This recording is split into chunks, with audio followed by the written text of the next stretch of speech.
Hi everyone, in front of me I've got Xiaomi Redmi 10C and let me share with you how to set camera timer on this device.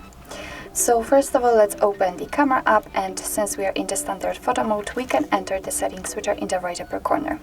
As you can see, the second option with, bar with options is connected to the timer, and here we've got three different options of the timer, of the countdown, and of course the option to turn it off, which is currently applied. As you can see, it is highlighted in this grayish color, so it means that your device will take photos right after touching the shutter button.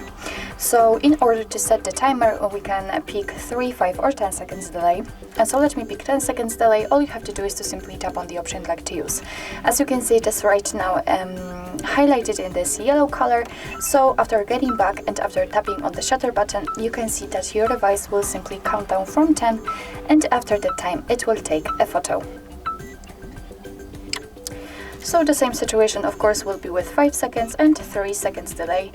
Just of course the time of the countdown will be changed. So actually this is it. This is how to set camera timer in your Xiaomi Redmi 10C. Thank you so much for watching. I hope that this video was helpful, and if it was, please hit the subscribe button and leave the thumbs up.